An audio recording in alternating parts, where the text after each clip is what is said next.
शांति। आज 22 अगस्त 2020।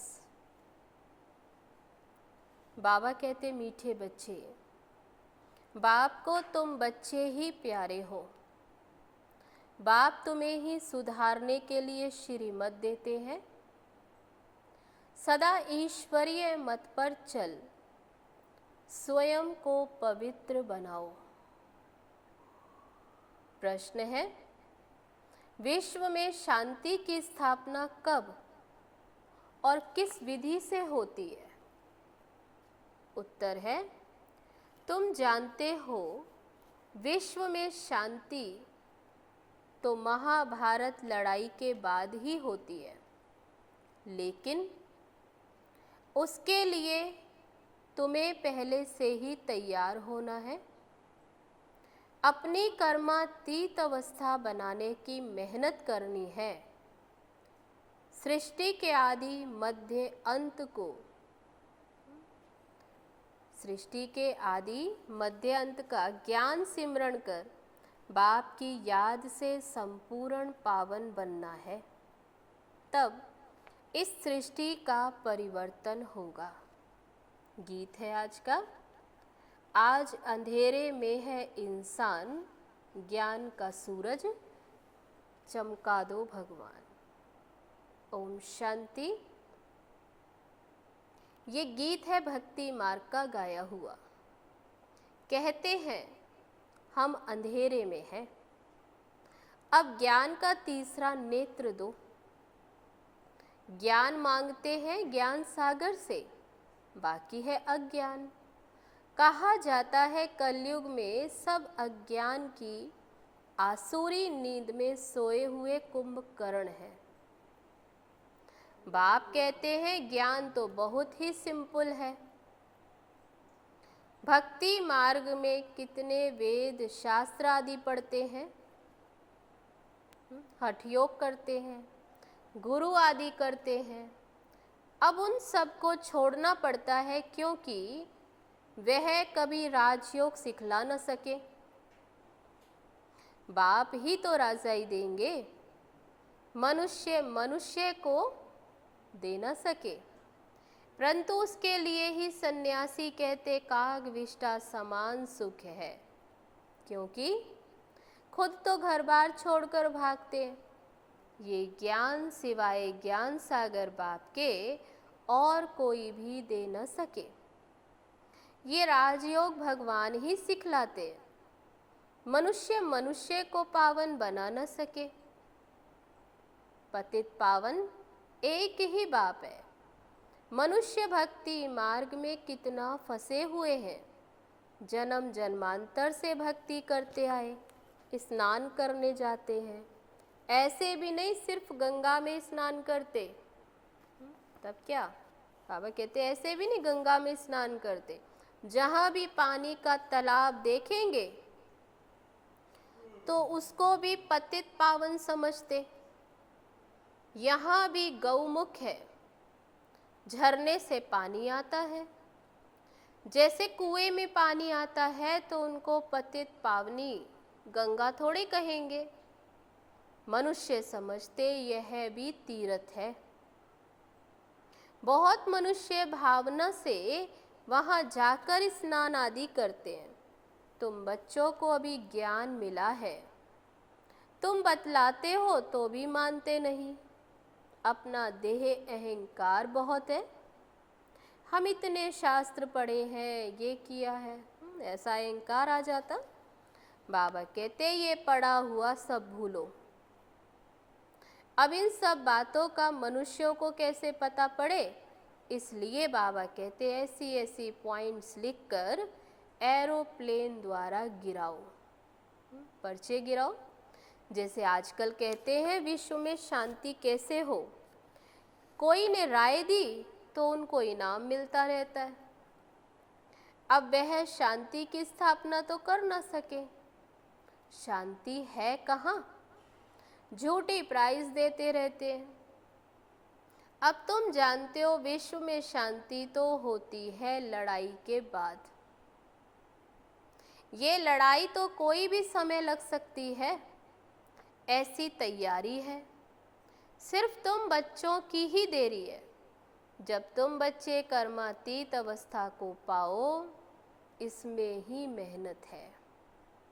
बाबा कहते माँ में कम याद करो और ग्रस्त व्यवहार में रहते कमल फूल समान पवित्र बनो और सृष्टि के आदि मध्य अंत का ज्ञान सिमरण करते रहो। तुम लिख भी सकते हो, ड्रामा अनुसार कल्प पहले मौपिक विश्व में शांति स्थापन हो जाएगी। तुम ये भी समझा सकते हो कि विश्व में शांति तो सतयुग में ही होती है।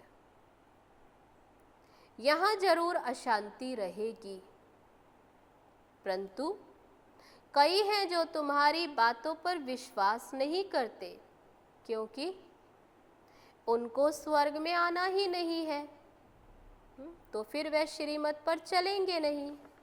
यहाँ भी बहुत है जो श्रीमत पर पवित्र रह नहीं सकते। ऊंचते ऊंच भगवान की तुमको मत मिलती है। कोई की चलन अच्छी नहीं होती तो कहते हैं ना, तुमको ईश्वर अच्छी मत दे। अभी तुमको ईश्वरीय मत पर चलना चाहिए। बाबा कहते हैं 63 जन्म तुमने विषय सागर में गोते खाए हैं। बच्चों से बात करते हैं, बच्चों को ही बाप सुधारेंगे ना, सारी दुनिया को कैसे सुधारेंगे? बाहर वालों को कहेंगे बच्चों से समझो। बाहर वालों से बाप बात नहीं कर सकते। बाप को बच्चे ही प्यारे लगते हैं। सौतेले बच्चे थोड़े ही लगेंगे। लौकिक बाप भी सपूत बच्चों को धन देते हैं। सब बच्चे समान तो नहीं होंगे।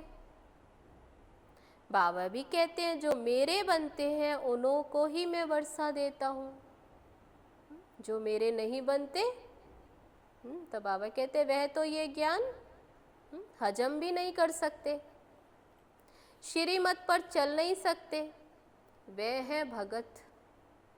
बाबा के बहुत देखे हुए हैं। कोई बड़ा सन्यासी आता है तो बहुत उनके फॉलोअर्स होते हैं, फंड इकट्ठा करते हैं, अपनी अपनी ताकत अनुसार फंड्स निकालते हैं। यहाँ बाप तो ऐसे नहीं कहेंगे फंड्स इकट्ठा करो, चंदा इकट्ठा करो, ऐसा बाप नहीं कहेंगे। नहीं, यहाँ तो जो बीज बोएंगे 21 जन्म उसका फल पाएंगे। मनुष्य दान करते तो समझते ईश्वर अर्थ हम करते हैं, ये ईश्वर अर्थ करते हैं, ईश्वर समर्पणम कहते हैं। वह तो कहेंगे कृष्ण समर्पणम। कृष्ण का नाम क्यों लेते हैं? क्योंकि गीता का भगवान समझते हैं कृष्ण को। श्री राधे अर्पणम कभी नहीं कहेंगे, ईश्वर या कृष्ण अर्पणम कहते हैं। जानते हैं फल देने वाला ईश्वर ही है। कोई साहूकार के घर में जन्म लेते हैं तो कहते हैं ना, आगे जन्म में बहुत दान पुण्य किए हैं तब यह बना है। राजा भी बन सकते हैं, परंतु वह है अल्पकाल, काग विष्टा समान सुख। राजाओं को भी सन्यासी लोग सन्यास कराते हैं तो उनको कहते स्त्री तो सर्पिणी है। लेकिन द्रौपदी ने तो पुकारा है कि दुशासन मुझे नग्न करते हैं। अब भी अबलाएं कितना पुकारती हैं कि हमारी लाज रखो। बाबा ये हमको बहुत मारते हैं, कहते हैं विष दो नहीं तो खून करता हूँ, खत्म कर दूँ। बाबा इन बंधनों से छुड़ाओ।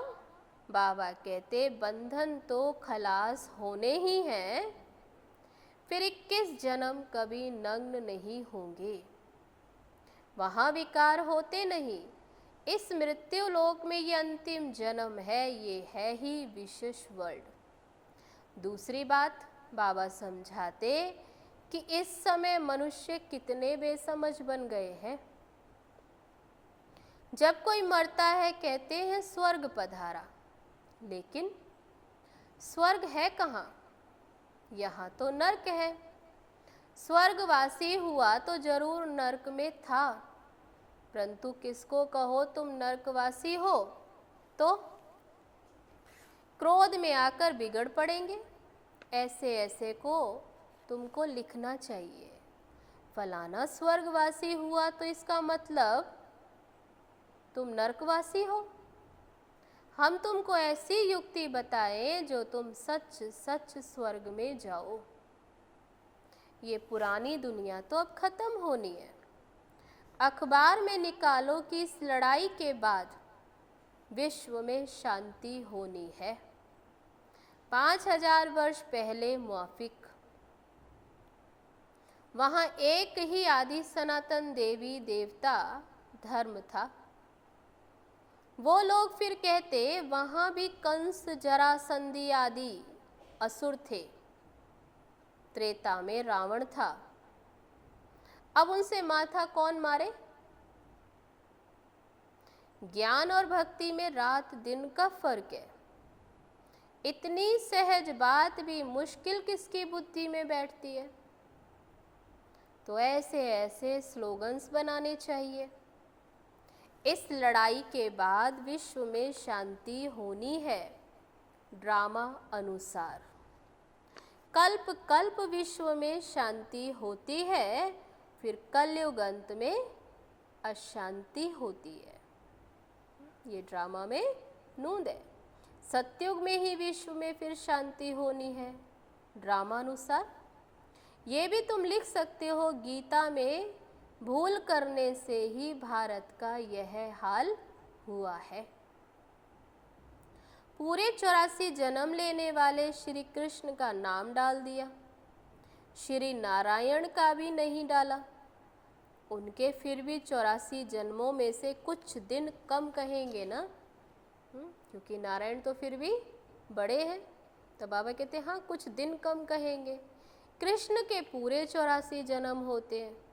शिव बाबा आते हैं बच्चों को हीरे जैसा बनाने के लिए, तो उनके लिए फिर डिब्बी भी ऐसी सोने की चाहिए जिसमें बाप आकर प्रवेश करे। अब ये सोने का कैसे बने?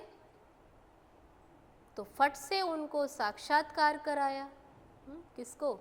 ब्रह्मा को, कि तुम तो विश्व के मालिक बनते हो। अब माँ में कम याद करो, पवित्र बनो। तो झट पवित्र होने लग पड़े। पवित्र बनने बिगर तो ज्ञान की धारणा हो न सके। शेरनी के दूध के लिए सोने का बर्तन चाहिए। ये ज्ञान तो है परम पिता परमात्मा का। इसको भी धारण करने के लिए सोने का बर्तन चाहिए, पवित्र चाहिए, तब धारणा हो। पवित्रता की प्रतिज्ञा करके फिर गिर पड़ते तो योग की यात्रा ही खत्म हो जाती है, ज्ञान भी खत्म हो जाता। किसको फिर कह न सके भगवानुवाच, काम महाशत्रु है। बाबा कहते फिर उनका तीर लगेगा ही नहीं। वह फिर कुक्कड़ ज्ञानी हो पड़ते हैं। कोई भी विकार ना हो, रोज पोता मेल रखो। जैसे बाप सर्वशक्तिमान है वैसे माया भी सर्वशक्तिमान है। आधा कल्प रावण का राज्य चलता है, इसलिए बाबा कहते हैं माया भी कम नहीं है। इसलिए रोज पोता मेल रखो। जैसे बाप सर्वशक्तिमान वैसे माया भी सर्वशक्तिमान है। इन पर जीत पाकर, इन पर जीत बाप बिगर कोई पहना न सके। ड्रामा अनुसार रावण राज्य भी होना है। भारत की ही हार और जीत पर ये ड्रामा बना हुआ है। ये बाप तुम बच्चों को ही समझाते हैं। मुख्य है पवित्र होने की बात। बाबा कहते मैं आता ही हूँ पतितों को पावन बनाने।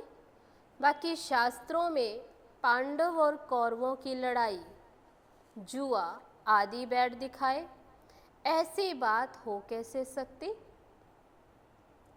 राजयोग की पढ़ाई ऐसी होती है क्या? युद्ध के मैदान में गीता पाठशाला होती है क्या? बाबा पूछते, क्या राजयोग की पढ़ाई जिसमें जुआ लड़ाई आदि, या युद्ध के मैदान में गीता पाठशाला, वहाँ पर ज्ञान सिखाया जाए? नहीं। कहाँ जन्म मरण रहित शिव बाबा और कहाँ पूरे 84 जन्म लेने वाला कृष्ण।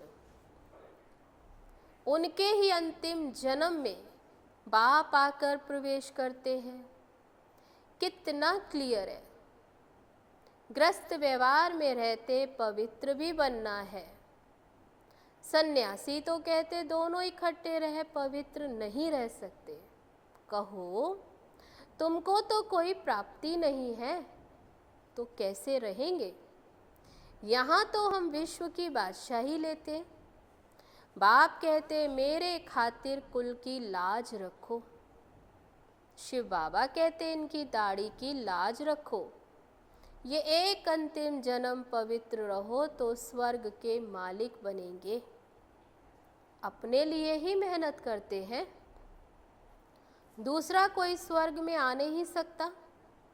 ये तुम्हारी राजधानी स्थापन हो रही है, इसमें सब चाहिए ना। तब बाबा कहते सतयुग में वहाँ वजीर तो होते नहीं, राजाओं को राय की दरकार ही नहीं। पतित राजाओं को भी एक वजीर होता है। यहाँ तो देखो कितने मिनिस्टर्स हैं, आपस में लड़ते रहते हैं। बाबा सभी झंझटों से छुड़ा देते हैं। 3000 वर्ष फिर कोई लड़ाई नहीं होगी, जेल आदि नहीं रहेगा, कोर्ट आदि कुछ भी नहीं होगा। वहाँ तो है ही सुख, इसके लिए पुरुषार्थ करना है। मौत सिर पर खड़ा है, याद की यात्रा से विकर्मा जीत बनना है। तब विधि है याद की यात्रा। तुम ही मैसेंजर्स हो जो सबको बाप का मैसेज देते हो। क्या मैसेज देना है सबको? मन मना भव। अच्छा, मीठे मीठे सिकी लदे बच्चों प्रति मात पिता बाप दादा का याद प्यार और गुड मॉर्निंग। रूहानी बाप की रूहानी बच्चों को नमस्ते। हम रूहानी बच्चों की रूहानी बाप दादा को नमस्ते नमस्ते। ओम शांति। अब है धारणा के लिए मुख्य सार। पहली पॉइंट, ज्ञान की धारणा के लिए पवित्र बन बुद्धि रूपी बर्तन को स्वच्छ बनाना है। सिर्फ कुक्कड़ ज्ञानी नहीं बनना है। दूसरी पॉइंट, डायरेक्ट बाप के आगे अपना सब कुछ अर्पण कर श्रीमत पर चलकर 21 जन्मों के लिए राजाई पद लेना है। अब है आज का वरदान। शुद्धि की विधि द्वारा किले को मजबूत करने वाले सदा विजयी और निर्विघ्न भव। इस किले में हर आत्मा सदा विजयी और निर्विघ्न बन जाए, इसके लिए विशेष टाइम पर चारों ओर एक साथ योग के प्रोग्राम रखो। फिर कोई भी इस तार को काट नहीं सकेगा, क्योंकि जितना सेवा बढ़ाते जाएंगे उतना माया अपना बनाने की कोशिश भी करेगी। इसलिए जैसे कोई भी कार्य शुरू करते समय शुद्धि की विधियां अपनाते हो, ऐसे संगठित रूप में आप सर्वश्रेष्ठ आत्माओं का एक ही शुद्ध संकल्प हो, विजयी। यह है शुद्धि की विधि जिससे किला मजबूत हो जाएगा। तो आज का वरदान, शुद्धि की विधि द्वारा किले को मजबूत करने वाले सदा विजयी और निर्विघ्न भव। अब है आज का स्लोगन। युक्ति युक्त व यथार्थ सेवा का प्रत्यक्ष फल है खुशी। युक्ति युक्त व यथार्थ सेवा का प्रत्यक्ष फल है खुशी। अब है मातेश्वरी जी के अनमोल महावाक्य। अब विकर्म बनाने की कंपटीशन नहीं करनी है। पहले पहले तो अपने पास यह एम अवश्य रखनी है कि हमको किस भी रीति से अपने विकारों को वश करना है, तभी ईश्वरीय सुख शांति में रह सकते हैं। अपना मुख्य पुरुषार्थ है खुद शांति में रहकर औरों को शांति में लाना। इसमें सहन शक्ति जरूर चाहिए। सारा अपने ऊपर मदार है। ऐसा नहीं कोई ने कुछ कहा तो अशांति में आ जाना चाहिए, नहीं। ज्ञान का पहला गुण है सहन शक्ति धारण करना। देखो, अज्ञान काल में कहते हैं भल कोई कितनी भी गाली देवे, ऐसे समझो कि मुझे कहाँ लगी। कहते कहाँ लगी? भल जिसने गाली दी वो खुद तो अशांति में आ गया, उन्हों का हिसाब किताब अपना बना। लेकिन हम भी अशांति में आ जाएं, कुछ कह दिया तो फिर हमारा विकर्म बनेगा। तो विकर्म बनाने की कंपटीशन नहीं करनी है। अपने को तो विकर्मों को भस्म करना है, ना कि बनाना है। ऐसे विकर्म तो जन्म जन्मांतर बनाते आए और दुख उठाते आए हैं। अब तो नॉलेज मिल रही है, इन 5 विकारों को जीतो। विकारों का भी बड़ा प्रस्ताव है, विस्तार है, बहुत सूक्ष्म रीति से आते हैं। अब कभी ईर्ष्या आ जाती तो सोचते इसने ऐसा किया तो मैं क्यों ना करूं। ये बड़ी भूल है। अपने को तो अभूल बनाना है। अगर कोई ने कुछ कहा तो ऐसे समझो यह भी मेरी परीक्षा है। कितने तक मेरे अंदर सहन शक्ति है। अगर कोई ने कहा मैंने सहन किया, कोई कहे मैंने सहन किया, एक बारी भी जोश आ गया, आखिरीन फेल। कोई कहे मैंने बहुत सहन किया, तो बाबा कहते कहा, मम्मा ने जोर दिलाया इस बात पर कि एक बार भी अगर जोश में आ जाते तो भी फेल हो जाते। जिसने कहा उसने अपना बिगाड़ा, परंतु अपने को तो बनाना है, ना कि बिगाड़ना है। इसलिए अच्छा पुरुषार्थ कर जन्म जन्मांतर के लिए अच्छी प्रारब्ध बनानी है। बाकी जो विकारों के वश है, गोया उन्हों में भूत प्रवेश है। भूतों की भाषा ही ऐसे निकलती है, परंतु जो दैवी सोल से उनकी भाषा दैवी ही निकलेगी। तो अपने को दैवी बनाना है, ना कि आसुरी। अच्छा, ओम शांति। तो ये थे आज बाबा के महावाक्य जो अभी सुने। चलो चलते हैं बाबा की याद में। ओम शांति।